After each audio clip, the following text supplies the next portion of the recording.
ಎನ್ನುತ್ತಾರೆ ಗಣಪತಿ ತಯಾರಕರಾದ ಗೌರಮ್ಮ.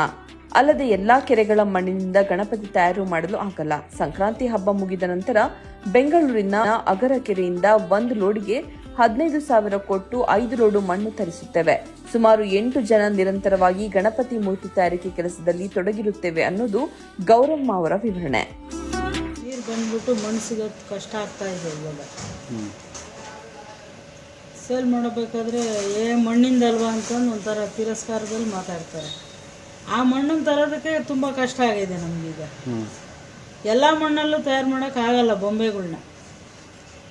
ಅದು ಚೆನ್ನಾಗಿ ಬಂಕ ಇರಬೇಕು, ಮಣ್ಣು ಥರ ಇದ್ರೇ ಮಾಡೋಕ್ಕಾಗೋದು. ಎಲ್ಲ ಮಣ್ಣಲ್ಲೂ ಎಲ್ಲ ಕೆರೆನಲ್ಲಿ ಸಿಗೋ ಮಣ್ಣಿಂದ ಮಾಡೋಕ್ಕಾಗೋದಿಲ್ಲ.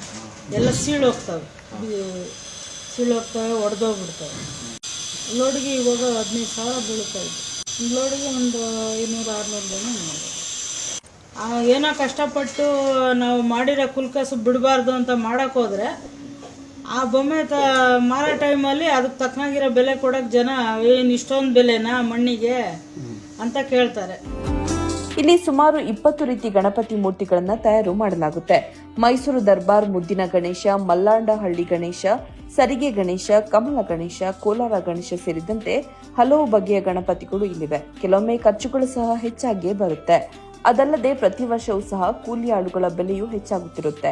ಆದರೆ ಲಾಭವೋ ನಷ್ಟವೋ ಕುಲಕಸುಬನ್ನ ಬಿಡಬಾರದೆಂದು ವಂಶ ಪಾರಂಪರ್ಯವಾಗಿ ಮುಂದುವರಿಸಿಕೊಂಡು ಹೋಗುತ್ತಿದ್ದೇವೆ ಅನ್ನೋದು ಈ ಕಲಾವಿದರ ಅಂಬೋಣ.